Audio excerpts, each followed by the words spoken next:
Hello, my name is Natalie Araiza Gonzalez, and this is my video for week 3.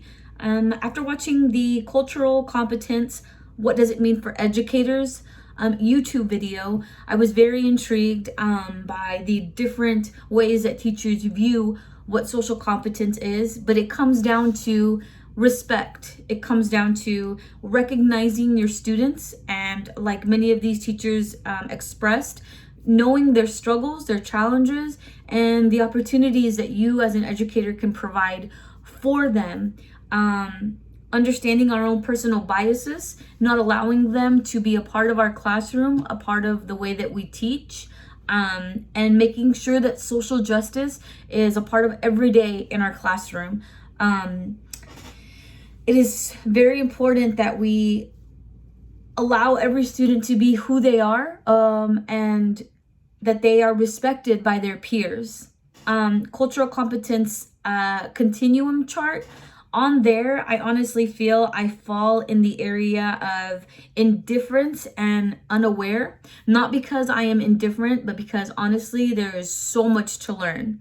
I have been a part of Irving ISD for a very long time because I teach English classes to the parents of our ISD. So I'm not a teacher per se yet. I'm still working towards my degree, but I am a student teacher parent liaison. So I'm kind of I help with the community a lot. I teach English courses to the parents at the middle school and elementary level. So I have gotten involved, and I must say that I'm very comfortable teaching and being a part of a school district that is mainly Hispanic because it is my culture.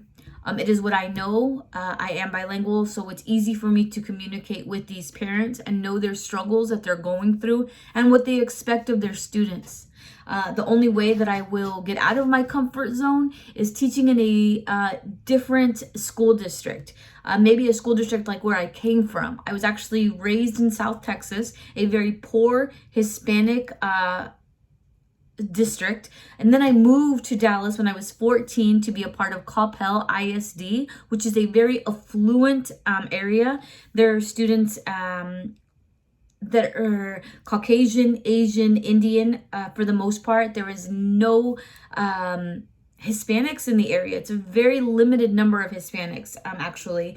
So I think if I were to teach in a school district that wasn't something that I was really used to, it would help me to get out of my comfort zone and move on to the next level. Also teach maybe where my Spanish wasn't a factor, where I would have to communicate with students that spoke other languages, that come from other cultures, because it would challenge me to be able to learn how I could best communicate with students that have parents from India and they don't speak English, Asian students whose parents are not fluent in English and maybe speak Chinese or Japanese or other dialects and languages.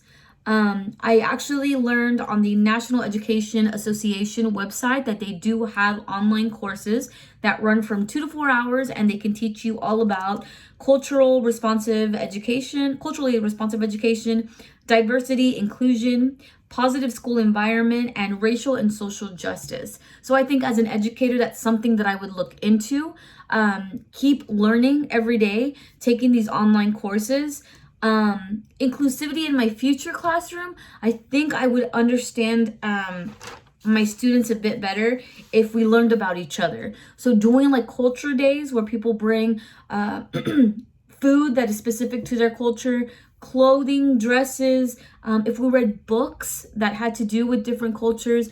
This way my students as young adults would be able to be open-minded adults of the future, and those are going to be our future politicians, our future teachers, and the more open-minded they are, the better it's going to be for our society. Being open-minded and flexible, allowing every student to shine in their own way, shining a spotlight on their personal talents and nurturing their needs is the best way as an educator to make sure that everyone has their their needs met. That's how I can best put it. I will ensure that I respect all my students by allowing them to be who they are. Thank you for listening to me, Professor. I really appreciate it and I really enjoyed your class. Thank you.